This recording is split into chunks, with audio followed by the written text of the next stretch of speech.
Donc moi, je vous parlais de la biothérapie dans l'allergie. Donc c'est vrai qu'il va y avoir un peu des redondances, mais ce que je vais essayer de vous faire passer comme message, c'est que finalement, en fait, la problématique dans ces pathologies-là, c'est qu'on n'a pas de biomarqueur d'efficacité de quel traitement on doit faire. Et finalement, je trouve que l'avènement des biothérapies nous permet de mieux préciser la physiopathologie chez un individu donné. C'est-à-dire que quand vous bloquez une voie, vous allez bloquer une part de la physiopathe. Si ça marche, ça veut dire que vous avez fait mouche. Si ça ne marche pas, ça veut dire qu'il va falloir bien connaître la physiopathologie pour essayer d'aborder le blocage d'une autre voie permettant d'appréhender au mieux la physiopathologie chez un patient donné. Donc, je vais me concentrer sur l'ADERM et il va y avoir des redondances avec Gwendy. Après, je ferai l'asthme, l'urticaire chronique parce que ce sont des domaines où les biothérapies ont été largement développées. Mais vous allez voir que plein d'autres pathologies sont en cours de développement pour l'utilisation des biothérapies afin d'essayer d'améliorer les patients. Donc, dans la dermatite atopique, c'est la même diapo que Gwendy. La physiopathe, quand on regarde la physiopathe de la dermatite atopique, il y a au moins de près ou de loin un peu de TH2. Même si chez les Asiatiques, c'est plutôt TH22, c'était plutôt TH17, chez les Afro-Américains, c'est plutôt TH22. Mais il y a quand même toujours un peu de TH2. C'est pour ça qu'on a décidé de bloquer cette voie-là. Comme vous l'a dit, soit on bloque le récepteur de l'IL4 ou l'IL13 circulante, soit on bloque l'IL13 circulante, soit on bloque les deux sous-unités du récepteur à l'IL13. Et on voit qu'en fait, qu'en bloquant cette voie TH2, ces IL4 et l'IL13 sont nécessaires au développement de lymphocytes TCD4 qui vont être TH2. Eh ben, on arrive à améliorer les gens. Alors, c'est vrai que le premier qui a été développé, c'est le dupilumab, mais on voit que le dupilumab, c'est pour ça que je vous ai mis cette diapo, il a des actions un peu partout. Il a des actions un peu sur les eosinophiles, il a des actions un peu sur les T-régulateurs, il a des actions un peu sur les basophiles. Donc, on voit que cette biothérapie va permettre d'avoir une action assez globale. Et finalement, c'est le seul aujourd'hui qui a une action assez globale dans la prise en charge allergologique. Et le dupilumab, on peut dire qu'il prend en charge la marche allergique telle qu'on l'entend, c'est-à-dire qu'il peut prendre en charge les différentes parties de l'allergie de type atopie. Donc, ces mêmes diapos, ça marche très bien, ça marche assez vite, c'est très très bien toléré. Parfois, il y a ça peut mettre un peu de temps, notamment chez les enfants, mais ça marche vraiment bien et c'est vraiment très bien toléré. Quand on regarde aussi l'impact du dupilumab dans la dermatite atopique, en fait, ça va, comme on revient, je repars sur le microbiome, en fait, quand on met sous dupilumab, il y a moins de Staphylococcus aureus et vous vous rappelez qu'il est au moins une partie de la physiopathologie de la dermatite atopique vu qu'il induit une réponse TH2 et ça s'accompagne d'une baisse des biomarqueurs d'activité. Donc, à la fois, il agit sur la réponse TH2, mais à la fois aussi au moins sur le microbiome. Et on voit là qu'en fait, c'est corrélé à la sévérité.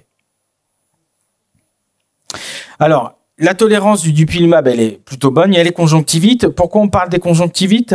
Parce que même si dans l'asthme, il y a très peu d'arrêts du traitement en réalité. Il y a très peu d'arrêts liés au traitement. Vous voyez, on a vraiment très peu. Et donc, pourquoi on parle de ça? Parce qu'il y a quand même, vu que le système immunitaire, quand vous bloquez une voie immune, que ce soit TH2, TH1, TH17, vous induisez quand même une réponse de votre système immunitaire à ça. Et en fait, on s'aperçoit que certains patients vont faire une réponse paradoxale. C'était bien connu pour les anti-TNF dans le psoriasis, où ils faisaient des eczémas induits ou des psoriasis induits. D'accord ? Et globalement, on s'est aperçu que pour le dupilumab, à la fois, ça marchait pas forcément très bien dans ce qu'on appelle la head and neck dermatitis, c'est-à-dire que l'eczéma de la tête et du cou. Et à la fois, ça pouvait induire des head and neck dermatitis. Et en fait, on s'est aperçu que c'était le fait que la polarisation de ces patients-là était vers une voie IL22 qui se rapprochait d'un phénotype de type dermite séboréique.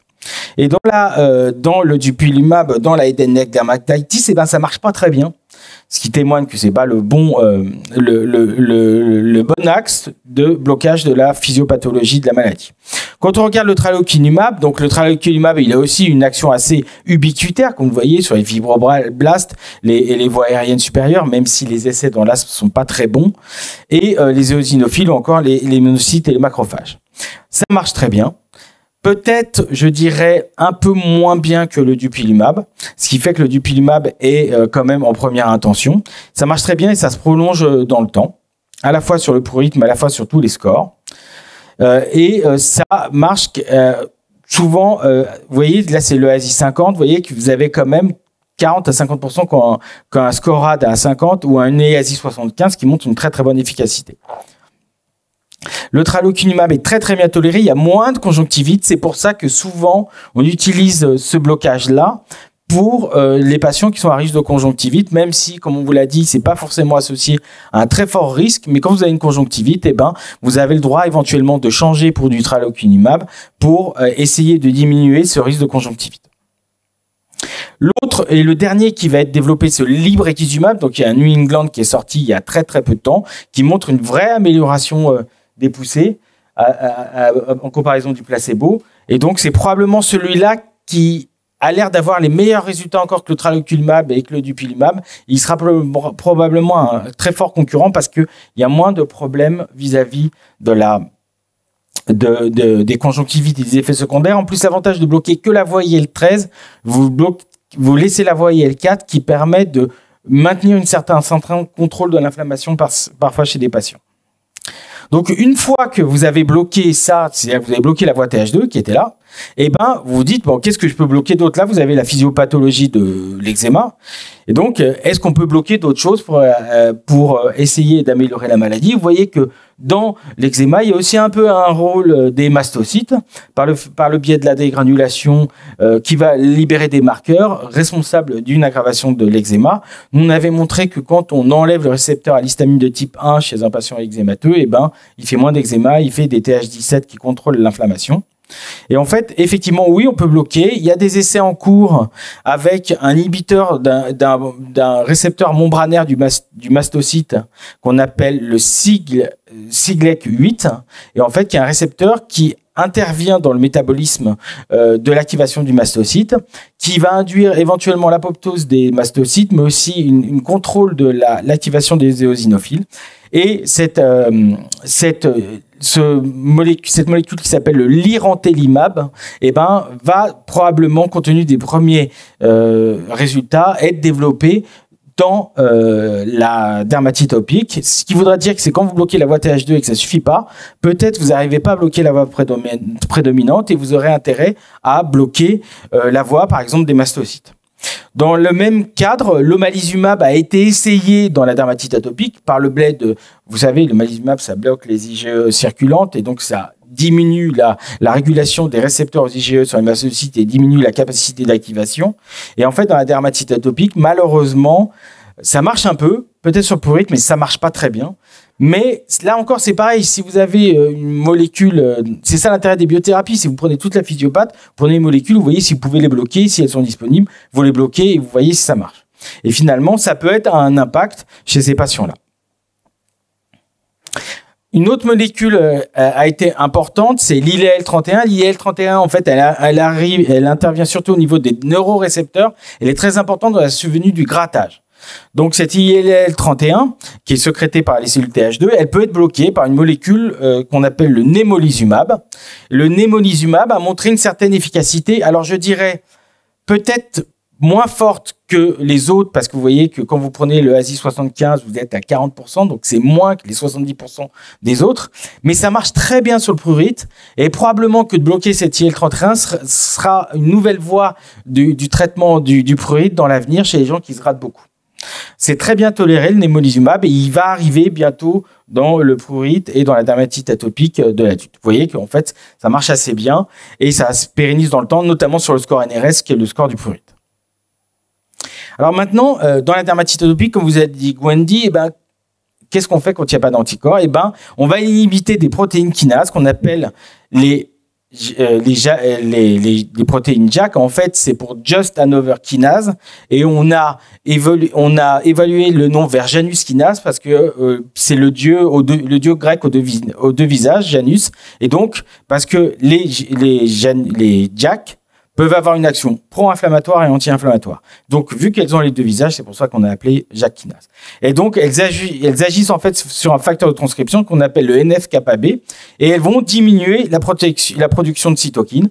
En fait, comment ça marche? Elles se fixent sur leur récepteur. Après, ces récepteurs vont se dimériser. En se dimérisant, en fait, ils génèrent une phosphorylation des protéines kinases intracellulaires et ce qui va aboutir à la transcription de facteurs de diminution des cytokines. Et donc, ces Janus kinases, vous en avez 4 qui sont décrites, JAK1, 2, 3 et 4. Et TYK2. Et en fait, vous avez toutes les cytokines qui sont bloquées. Vous voyez que c'est large. C'est pour ça que c'est beaucoup plus immunosuppresseur qu'un dupilumab ou qu'une biothérapie de type anti-IL4, IL13. Ça, c'était pour vous montrer les cytokines impliquées dans la dermatite atopique. Donc, vous avez le prurite, la barrière cutanée et la douleur. Et donc, en fait, on va choisir ces JAK kinases en fonction de ce qu'elles inhibent. Donc, vous avez JAK1, JAK2, vous avez JAK3 et TYK2 et vous allez voir ce qu'elles inhibent pour savoir quelle molécule vous allez utiliser chez un patient donné. Et en fait, ce qu'on voit, c'est quand on prend l'upadacitinib, qui est un inhibiteur JAK1, JAK2, et ben, ça marche très bien. Ça marche très vite et très bien et très longtemps. Vous voyez que les scores IASI, quelle que soit la dose, sont très, très importants, très, très élevés et très rapidement. C'est pareil pour le baricitinib, mais un peu moins bien, je dirais, dans la hiérarchie des JAK inhibiteurs. Le baricitinib est moins bon que l'upadacitinib.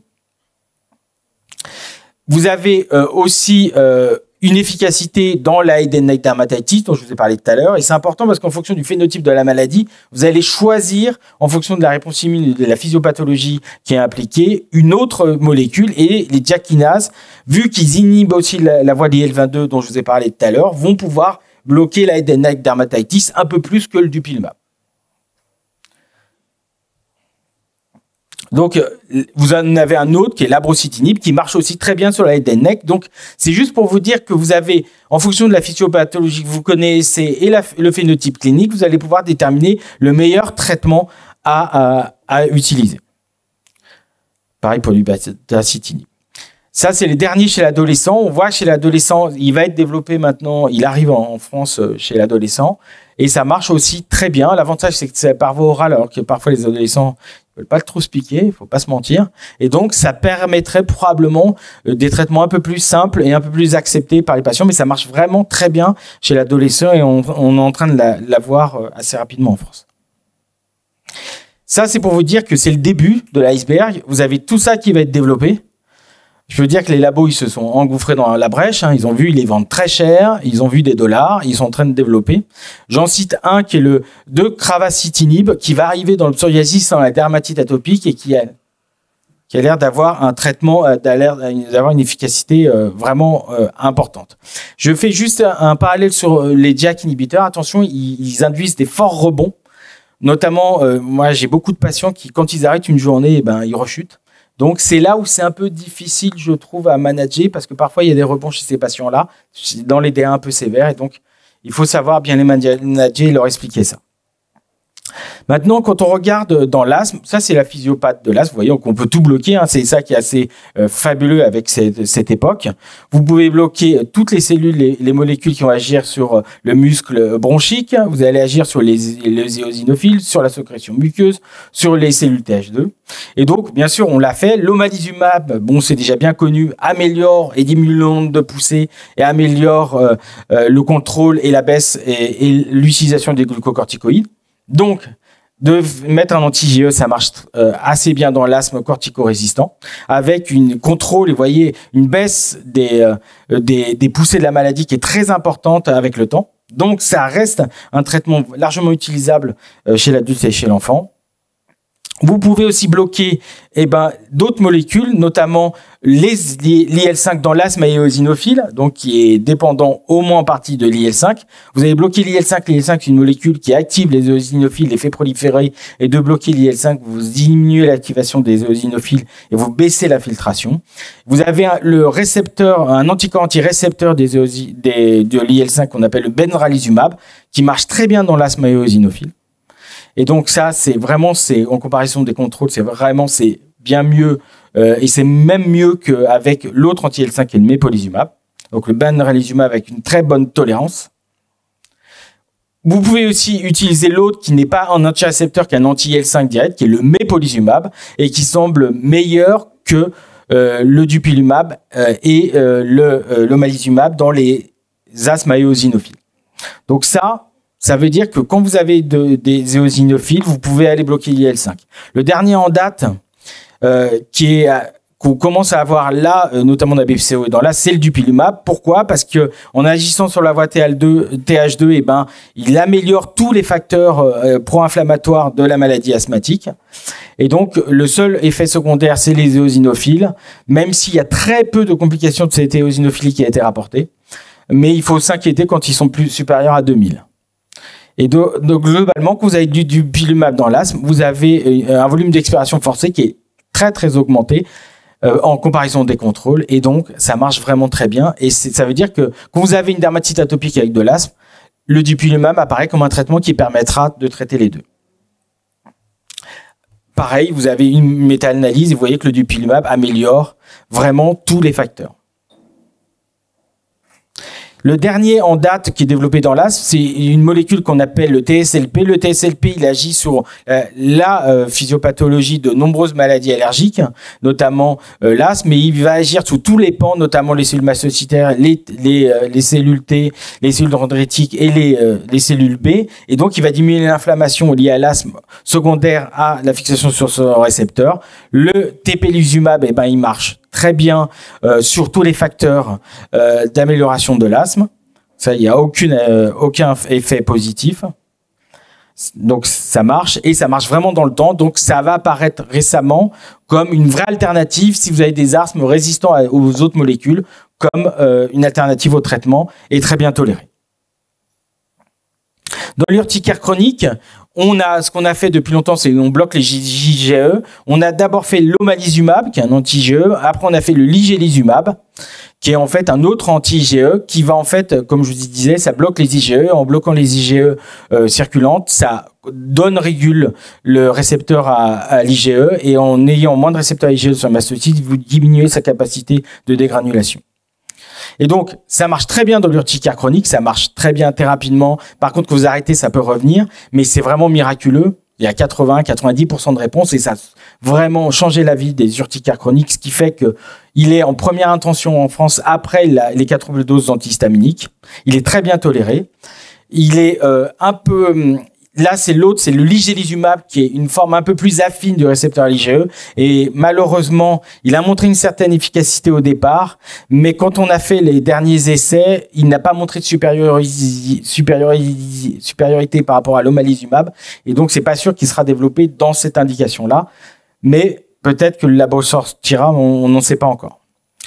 Vous avez l'autre façon, c'est comme je vous ai dit, de bloquer le récepteur cyclette 8 qui va diminuer et créer l'apoptose des mastocytes.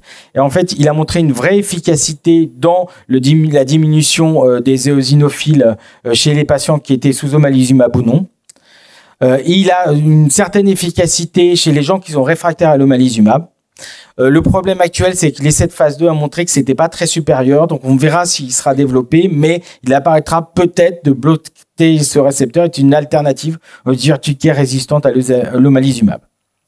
Quand on regarde pour le ligélizumab, malheureusement, c'est ce que je vous disais, il n'est pas mieux que l'omalizumab, donc c'est pas sûr qu'il sera développé.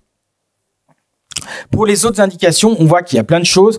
Ce qui a changé la vie de nos patients pour le prurigo nodulaire, c'est le dupilumab. Ça, c'est les essais qui avaient été faits à l'hôpital Saint-Louis qui montrent une vraie réponse des patients sous dupilumab avec les gens sont transformés.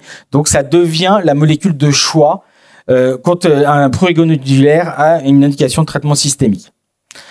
Dans la polypose aussi, ça marche très bien, ça améliore considérablement les facteurs d'inflammation bronchique et surtout l'inflammation nasale. Et surtout, ce que ça fait, c'est que ça redonne l'odorat. Dans les 2 semaines après le début, les gens qui avaient plus d'odorat depuis 20 ans retrouvent l'odorat. Donc, c'est vraiment miraculeux chez ces patients-là quand vous avez une polypose nasale, notamment avec hyperéosinophilie. Dans l'allergie alimentaire, il semble qu'en fait, le dupilumab, il puisse avoir un intérêt parce que il augmente chez ces patients-là les lymphocytes régulateurs et il serait capable de lutter et d'induire une tolérance plus facilement chez les gens qui sont allergiques aux aliments. Et ça sera probablement peut-être une thérapie adjuvante dans l'avenir dans les cas des désensibilisations alimentaires. Dans le DRESS, on a utilisé l'anti-IL-5. Là, il y a des essais avec le benralizumab et le mepolizumab, parce que notamment chez les DRESS corticorésistants, et probablement que l'essai va débuter en France, mais ça sera l'avenir chez les gens qui sont dépendants aux corticoïdes ou qui font des atteintes viscérales très sévères. Alors, dans le DRESS, on a développé aussi l'omalizumab pour le sevrage en corticoïdes, et de mettre un anti-IgE chez les gens qui sont dépendants aux corticoïdes dans les DRESS syndrome permet de sevrer plus rapidement en corticoïdes et de diminuer les complications de cette corticothérapie. Et ça apparaît comme une vraie alternative pour moi dans le cadre de ces traitements de maladies allergiques graves avec risque létal important. Quand on regarde une autre pan, c'est l'effet de l'omalizumab sur la physiopathologie. Vous avez la conjonctive de la conjonctivite allergique. Vous savez que les conjonctivites allergiques, c'est catastrophique. Les gens, ils n'arrivent plus à vivre, ils n'arrivent plus à sortir quand ils sont très atopiques. Et en fait, l'omalizumab a été développé dans ce cadre. Vous voyez que les actions sont ubiquitaires sur quasiment toute la physiopathologie. Et en fait, ça marche vraiment bien dans le contrôle des conjonctivites qu'on appelle vernales, très difficile à traiter, ça les améliore considérablement, ça leur permet d'avoir une vie normale, et donc il faut savoir y penser dans ces cadres de conjonctivite allergique qu'on n'arrive pas à contrôler. Ça a même montré récemment que quand on met de l'omalizumab chez les gens qui ont une conjonctivite allergique en dehors des saisons polliniques, on diminue la survenue des rhinites allergiques au moment des saisons où il y a en très forte concentration aux allergènes, et donc c'est probablement aussi un avenir chez les formes très sévères pour éviter qu'ils soient gênés, ou accompagnant les désensibilisations qui permettraient une meilleure efficience, une meilleure tolérance de cette désensibilisation.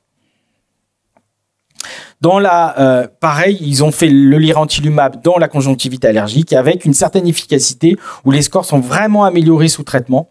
Ce qui veut dire que probablement qu'on aura c'est quand vous prenez la physiopathe, les mastocytes agissent, donc on peut les bloquer, et c'est comme ça qu'il faut réfléchir. Dans la mastocytose, qui est une maladie aussi grave, probablement que lutter et bloquer ces mastocytes ou créer l'apoptose quand ils sont proliférants, ça marchera. Il semble que le lirentilumab, l'anticyclette 8, soit l'avenir du traitement de ces maladies potentiellement létales par infiltration mastocytaire, avec une tolérance très bonne, et on voit que les scores sont quand même avec une baisse des symptômes de 50 à 60%. Dans les formes résistantes aux antihistaminiques, c'est probablement l'avenir. Donc vous voyez qu'en pratique, il faut naviguer en fonction que la physiopathologie c'est TH2, TH1. Si vous avez une voie TH2, vous bloquez le TH2. Si ça suffit pas, vous allez bloquer les mastocytes ou d'autres voies. Les biothérapies vous permettent ça aujourd'hui. Si ça suffit pas, vous bloquez plus largement en mettant des inhibiteurs des Janus kinases qui vous permettent d'avoir une action un peu plus large. Et finalement, ces marqueurs de réponse au traitement vous permettent d'avoir des marqueurs thérapeutiques et de physiopathologie de la maladie. Bien sûr que c'est compliqué parce que c'est très cher. Alors, ils sont en train de diminuer les coûts parce qu'ils sont génériqués. C'est très cher. Mais c'est vrai que dans notre pratique clinique, ça a vraiment changé la vie. Il y a un avant, un après. Et probablement que dans 10 ans, on pourra à peu près tout bloquer, ce qui est quand même plutôt encourageant pour soulager les patients quand ils sont résistants aux traitements habituels. Je vous remercie.